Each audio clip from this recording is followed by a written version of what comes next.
Hello, and welcome to the Corruptive Chaos channel. I'm Corbin, your host, and today we'll be talking about HBO Max's DC series, Peacemaker, at least the first half of it so far.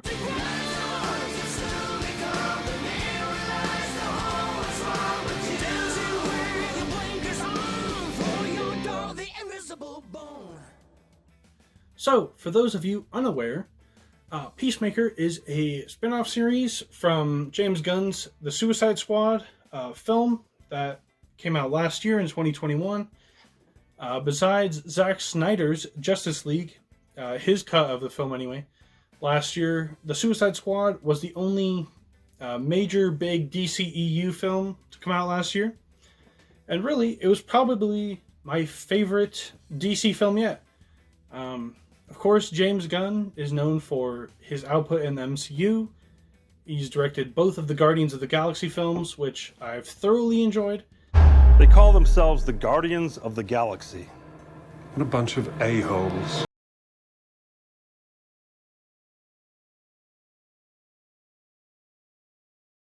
You know, I really enjoy his sense of humor and the way he directs action sequences.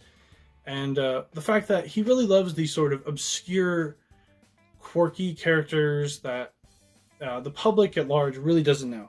I think easily one of my favorite things about both the Suicide Squad and the Guardians of the Galaxy films is that they take these obscure characters, like I said, and give them this huge tentpole film in their respective universes and, you know, really make them shine, or at least interesting. You know, a character like Peacemaker, of course, in the Suicide Squad, I don't want to spoil, you know, the whole film, but one thing I will be spoiling about the Suicide Squad is, well, it's a little odd that James Gunn chose to make a show about Peacemaker, because if you saw toward the end of that film, he died, basically, at the hands of Idris Elba's character. But the end credit scene revealed in the Suicide Squad that Peacemaker, aka Christopher Smith, is alive and well in the hospital. And, you know, why James Gunn chose to make a show about this specific character to have a spin-off from his characters, quirky characters, in the Suicide Squad, I'll probably never know. But I think it was a great choice. You know, John Cena didn't get a lot of screen time, particularly compared to other characters in the Suicide Squad. And that's because, well, it was really an ensemble. Everyone's screen time and slight background story was split up. But really, we didn't know much at all about Peacemaker's background going into the film. Of course, the Suicide Squad is made up of super villains or people who like to believe they're superheroes, like Peacemaker, who are in prison and that Amanda Waller uses to send them off on a suicide mission. So, with that said, I'd like to go through the character list. And I do have a actual list here, and that's because I don't want to mess anyone up or forget anyone. And so, of course, we have the titular Peacemaker, played by John Cena, aka Chris Smith. We have Jennifer Holland as Hardcourt and Steve Agee as John Economos. Now, those characters get a lot of screen time, and those are our three sort of main characters who do return from the Suicide Squad. Another character that does get sort of just a cameo-ish role is Viola Davis as Amanda Waller. You know, she's always fun to see on screen. She's very charismatic in her evil role that she plays. But new team members we bring along, and really this is also an ensemble cast. Everyone gets split up between the screen time, really, at least so far, halfway through. More characters that we bring along are Leota Adebayo, the team's leader, Myrn, Adrian Chase, aka Vigilante, that he goes by. He's been a real standout so far, and we'll get to him later. And Augie Smith, aka the White Dragon, who is, of course, Peacemaker's father. His father relationship is really where we get a lot more to deal with in his personal background, which is really neat, seeing as we didn't get a ton of background going into the Suicide Squad, like I mentioned. And so that's kind of our team. Giving you the chance to stay out of prison and work for me. Kill people. Bad people. This is hardcore. Be a handler in the field. John Economist, Tech and Tactics. And this is our new recruit, Adebayo. Who's the guy that's peeking out behind the trash can? Vigilantes, trying to be helpful. I also think John Economos is very funny. He's sort of the comic relief, and he's kind of the guy that sits back at the HQ while other members of the squad are out in the field, actually, which is lends itself to some pretty funny moments. So that was our cast of characters.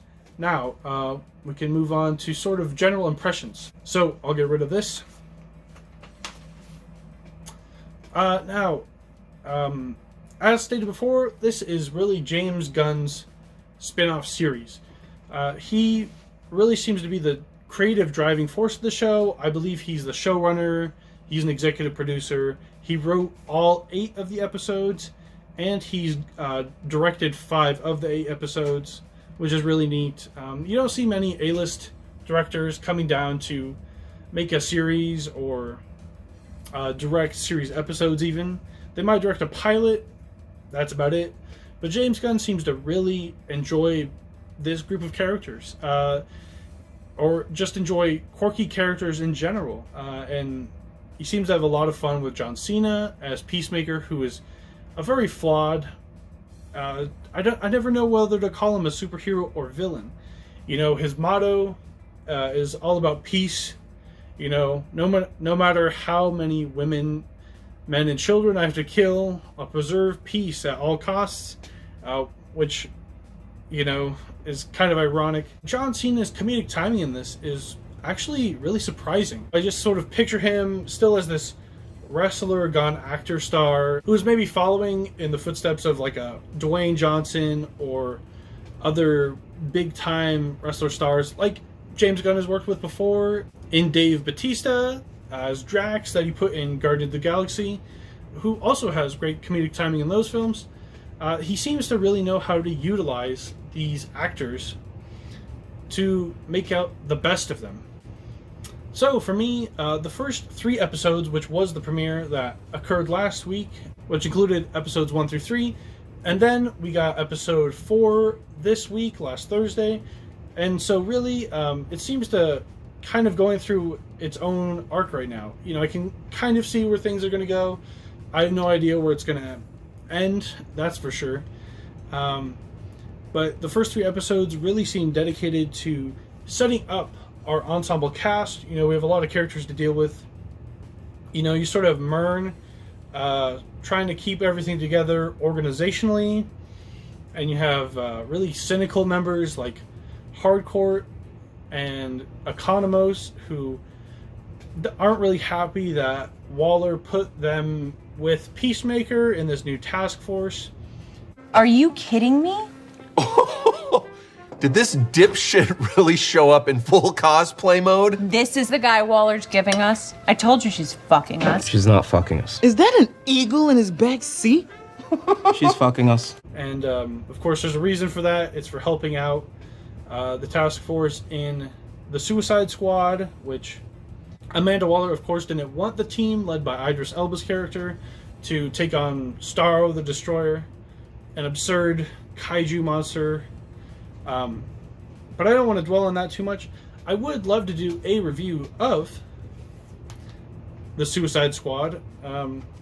Like I said, it was one of my favorite films of 2021. I'm not a huge DC guy, nor am I becoming a huge Marvel guy either. I find that I'm really getting burnt out on all of these comic book films, and when someone takes these weird, quirky characters who have never been in a big budget live action film before, and they get to have their sort of moment to shine with their weirdness, it's really neat to see. Of course, hey, King Shark right there. hilarious character, and it's just a CGI shark, voiced by Sylvester Stallone. But getting back to the spin-off series, I don't want to dwell too much on the Suicide Squad. The first episode, Peacemaker sort of thinks that he's free. He's sort of gotten this opportunity. He's in a hospital, and he just wakes up and decides to leave. He's free to go. Jamil, you cool? What does that mean? Truth is, you're supposed to be in prison. For what? Superhero stuff. What superhero are you? Peacemaker. Get out of here! There's no superhero called Peacemaker! Dude, I'm famous. And he heads back to his trailer house, his trailer home, which is designed beautifully as red, white, and blue colors. And he enters, and I think we only get a slight glimpse of the vigilante character in that first episode, who will get his comeuppance later as far as becoming a member of the team. He has a ton of voicemails from Vigilante, which is really funny. At first he seems like a #1 fan of Peacemaker, but it sort of turns into something else later. We find out that, he really likes Peacemaker, and he considers him his best friend.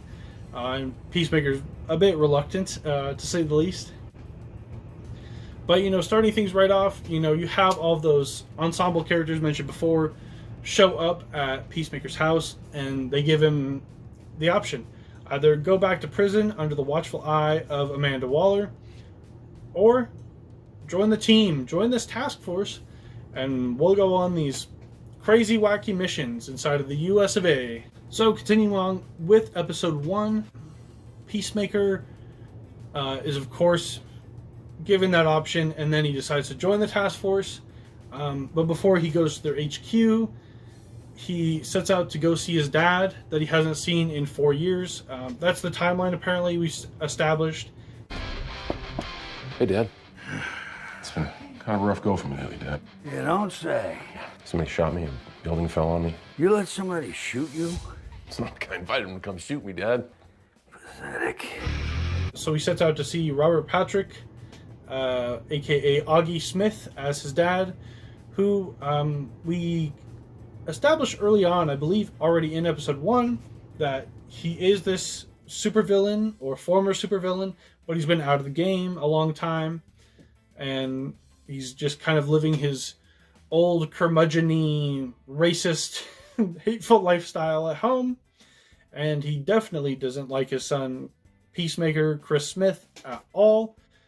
They bicker a lot. The only moment of sort of happiness we get between the two is when Chris is telling of his adventures at the Corto Maltese Island that was shown in the Suicide Squad. And the camaraderie between the two is ended immediately when his dad asks if Idris Elba's character is the one that shot him. And then, the conversation just ends, and Peacemaker becomes more concerned about someone else. Who is that? Well, that's Eagly. Now I have my own Eagly here, because why not? So Eagly is a really fun sort of sidekick, best friend, pet, whatever you want to call it. But I believe that immediately it was a real eagle that they had trained for the first couple episodes, but James Gunn wasn't happy with it, and he didn't want to torture the eagle too much, so that they moved on to a CGI bird. And really, it looks great. A lot of CGI and TV series can look really subpar, but HBO seems to not have skipped on the budget at all, so it looks great, and you get a really fun moment where Eagly hugs Peacemaker, and this seems to be the only, not person, but living thing that Peacemaker really loved. Peacemaker isn't really getting along with his new team at all. They all kind of bicker together. I mean, at the there's a restaurant scene where everyone's making fun of Peacemaker for coming in full costume, and they're making fun of the fact that his pet's name is Eagly. Why are you in your costume? Costume. This is a uniform, and it's brand new, so I gotta stretch it out, make it more comfortable before we go on a mission. Maybe I'm stupid, but why would you even want to wear that on a mission? A bright red shirt and white pants aren't exactly conducive to lurking in the shadows. People see this uniform, it strikes fear in their hearts. Eagly is your pet eagle. Yeah. Is your dog named Doggy? All right. Do you have a daughter named Daughtery? Jealous of a guy's pet eagle much? And so after Peacemaker is briefed, we get a sweet moment with Adebayo and him. She seems to be the only one that he bonds with right off the bat. And that's because, well, she just seems like a really sweet person. Everyone else seems a bit bitter or just focused on the mission at hand. And so it's nice when they're on the parking lot of the restaurant that Peacemaker and Adebayo and Eagly, of course, get kind of a moment together. Because that's nice, as we'll see the team kind of struggle to hold it together as a team and just be friendly to one another. This really sets the show's tone right away, which is nice. And, there's wonderful comedic moments. Everyone seems to be really funny. Mern is more of a straight man who's kind of there to lead, but he has his moments. John Cena is hilarious, really hilarious, with his one-liners occasionally or just random out-of-the-blue comments. All right, kids, and that's how I defeated one of the world's most dangerous villains with only my 2 fists. My Desert Eagle and 2 rocket launchers. Eat peace, motherfuckers! Any questions? Have you met Wonder Woman? She did spend an entire party IFing me from across the room. Sick. Dude, I said effing. Everyone else has their other moments as well, which is really fun. This show has a very comedic tone. This is not the Zack Snyder vision of the DC universe at all. It's not dark and depressing.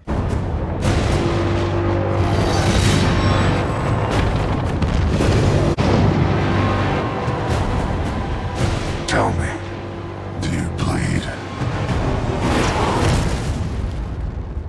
You will. It's really fun. It's kind of raunchy at times, which is interesting. There's a lot of cussing and nudity and gore and blood and fighting.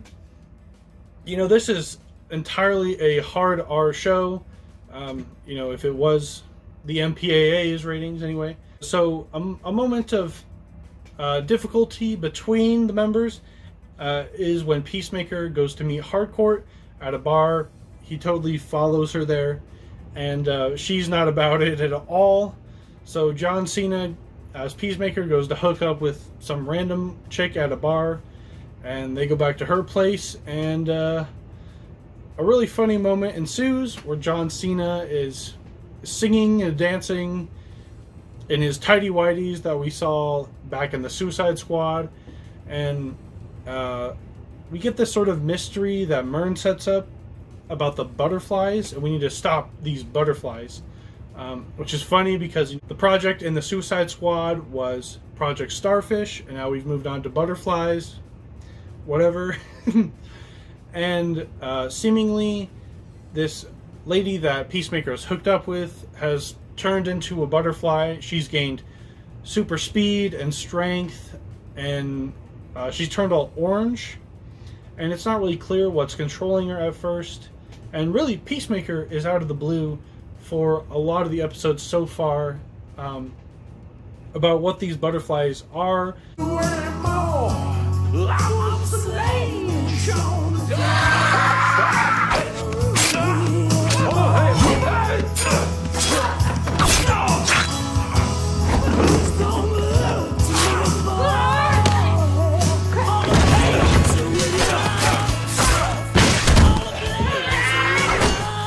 There's so many questions going on that we don't know because Peacemaker doesn't know either. Episode 1, A Whole New World, leads right into episode 2, Best Friends for Never, which has to do with Vigilante and Peacemaker. Peacemaker is pessimistic about maybe even having friends, and Vigilante is just gung-ho about having a best friend. Dude, I'm your best friend. No, you're not. I think Peacemaker thinks the Vigilante is kind of the annoying younger brother for the majority of the time. I just want to make sure you're okay. I don't trust these people. Bro, come on, be cool. It's weird because he and Peacemaker have the same ideology. Vigilante does all these atrocious things, but in the name of justice. But the lead-in goes right back to the apartment that we were at the end of episode 1. Peacemaker had just killed this infected butterfly, human, whatever, at the end of episode 1. And he's out in the parking lot after an explosion. His really cool car is wrecked, and all he has is Eagly by his side. And so he calls in the team for backup. And really, for about half of that second episode, we're with Peacemaker and his antics in the apartment, which lends itself to a lot of funny moments. You know, he's really not that slick of a hero or villain or whatever. An agent, we could say. You know, he calls in the rest of the team, Hardcore and Adebayo, Myrn, John Economos.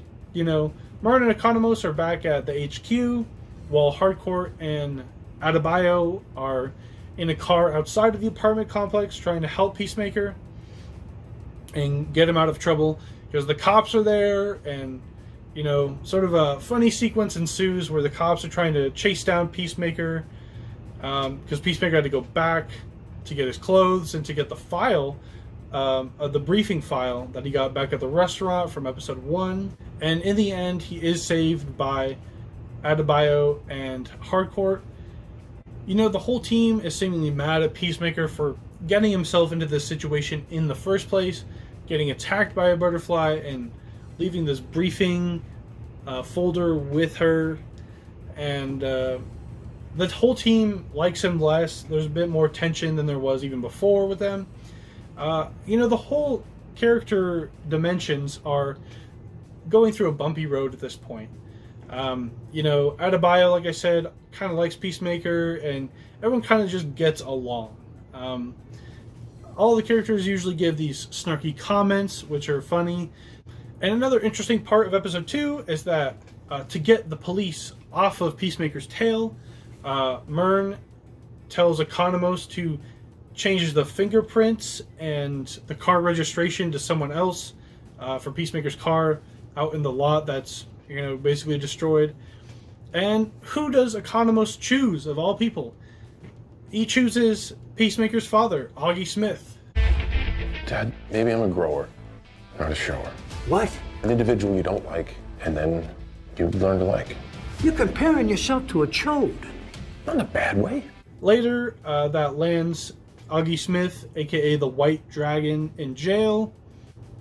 And that creates more tension between Peacemaker and the team. And so, you know, after that, jumping to episode 3, Better Goff Dead. That concerns the mission that we've been talking about for the past 2 episodes. You know, they go to this senator's house, Senator Goff, and Peacemaker is given the mission, along with Hardcore by his side, to shoot and kill a senator who is infected with the butterfly virus, whatever you want to call it. Once again, Peacemaker still doesn't know by this point why he's killing who he's supposed to be killing. And it's learned that all 4 of the family members, the 2 children and the parents, are all infected with this virus infection. Once again, still not clear. And Peacemaker really struggles to make the choice to kill all of them. A really funny sequence happens when Vigilante randomly shows up as he's following and tracking Peacemaker. And Vigilante is also this, well, vigilante killer. You know, he wants to kill bad guys. And, well, if someone like Myrn tells him to shoot and kill these people, he'll do it. And he does. So he ends up killing both of the children targets and the wife, but our Senator Goff survives. And one of the senator's bodyguards is Judo Master, which Peacemaker likes to make fun of. I mean, visually, all of these superheroes look like a joke, right? I mean, Peacemaker's costume is really funny. Everyone likes to say he has a toilet bowl on his head. And Judo Master visually is also quite funny. You're fucking adorable. I want to put you in my pocket. I want to take you home and play with you with my G.I. Joes. Just don't fuck Chewbacca. Here's a little known fact. Wookiees have teeth on their asshole. That's canon. And remember to wave when I put you away in my special box, because if you get stuck in there, you'll suffocate. Fuck you. He's wearing this green suit, and he doesn't use weapons. So the fight sequences are really funny that happen in episodes 3 and 4. In episode 3, Judo Master fights Hardcore, Peacemaker, and Vigilante, and gets the best of all three of them, apparently, which lands Vigilante and Peacemaker in a dungeon to get tortured by the Senator, who sends Judo Master off to meet some other sort of cabal, apparently. It's still not really clear, but it's obvious that he's infected with something.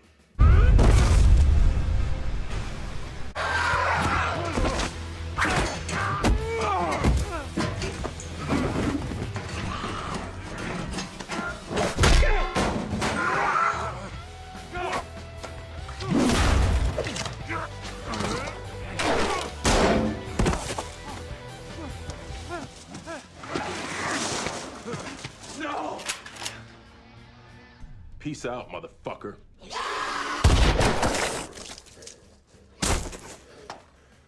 And so they're captured, and so the rest of the team, except for Economos, who stays back in the van, try to rescue Vigilante and Peacemaker down in the basement of the Senator's house. And Peacemaker refuses to give up any information as the Senator is torturing Vigilante. And so really this whole episode has to do with this mission. And the ending of the episode is that Peacemaker kills the Senator, and one of the butterflies, we actually get to see it, comes out of him, and we get to see what is actually infecting these people. And so it's revealed that once we lead into episode 4, that Peacemaker is holding the butterfly creature, which we learn to be aliens, I guess. But he does lie to his team that he isn't holding any of these, that he just shot it and killed it. And so episode 4 is kind of the downer episode so far. This is where we really see our characters at their lowest point. Peacemaker is going through a lot with his dad. He's still in jail. Adebayo actually manipulates Vigilante to kill Peacemaker's dad because he's such a burden on him at the moment. You know, Mern and Economos and Hardcore have to deal with having Judo Master captured in the back of their HQ, which their HQ is actually posed as a comic shop named Henenlotter's Comic Shop. Great shout out to Frank Henenlotter by James Gunn, who directed a lot of 80s and 90s horror films, exploitation movies that are fantastic. James Gunn's style feels so influenced by someone like that. And so going back to the conflict between Peacemaker and his dad, who is the White Dragon, you know, he's getting this sort of following in jail with these neo-Nazis or racists who are following him. It seems to be leading to that the White Dragon will be maybe our villain of this season, or that there'll definitely be some sort of headway between Peacemaker and his dad. There's obviously a lot of tension going on between them.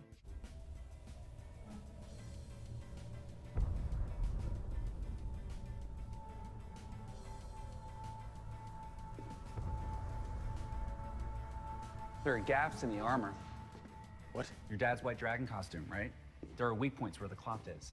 Additionally, in episode 4, Peacemaker, going back to the HQ, has to fight Judo Master, who beat up Economos, and they have a round 2 fight in the parking lot of their headquarters. And before Judo Master is about to reveal something about the butterflies, Adebayo, who has said she's never killed nor shot anyone, actually shoots and seemingly almost kills Judo Master.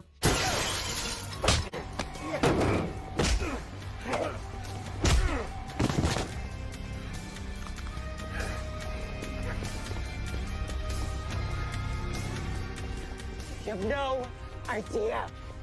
Butterflies, they're not what you think they are.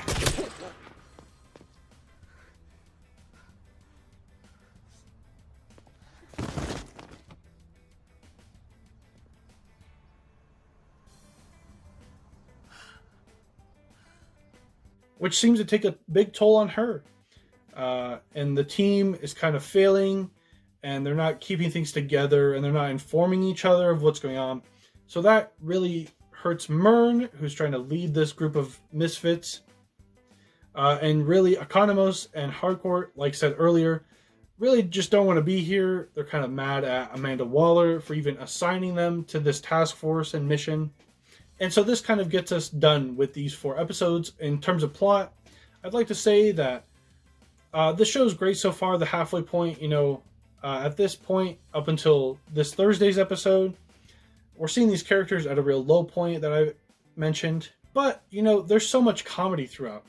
This isn't a dramatic superhero series in the slightest. It's really funny. If you like James Gunn's sense of humor that has been shown in the Guardians films and the Suicide Squad, more so the Suicide Squad, obviously, this is a very mature show opposed to the more lighthearted tone that the Guardians were going for. Regardless, I've really enjoyed it so far. I've had no interest in the Marvel series on Disney Plus. And I don't really have that much interest in the DCEU. I'm not a fan, really, at all of Zack Snyder's vision that was put forth to lead the DCEU when he made Man of Steel and Batman vs. Superman. And then he was replaced on Justice League. And now this whole cinematic universe just seems very convoluted. Things don't connect like they do in the MCU or movie to movie. There are bits and pieces that you will learn and that will help you understand the whole universe, whereas you can really watch a lot of these DCEU films on their own, which, as someone who doesn't want to watch every film necessarily in a cinematic universe, that's great. That you can go in and watch the Suicide Squad on its own and enjoy it.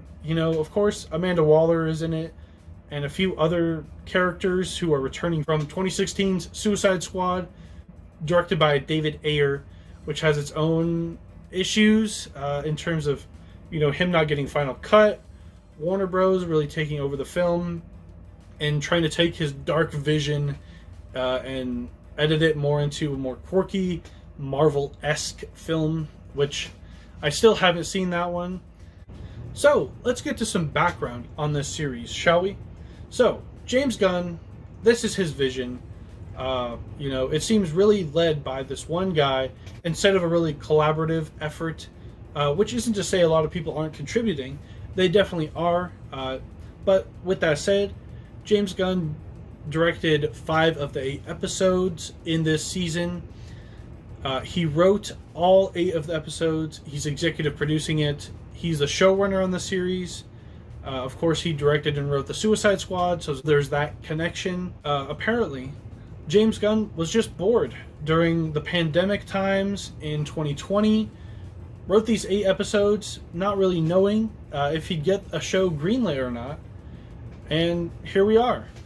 This, of course, is the DCEU's first TV series. They're not going the Marvel route of putting out, 4, 5, 6 series a year and overloading you and oversaturating you with content. And it just really seems like James Gunn really loves these quirky characters.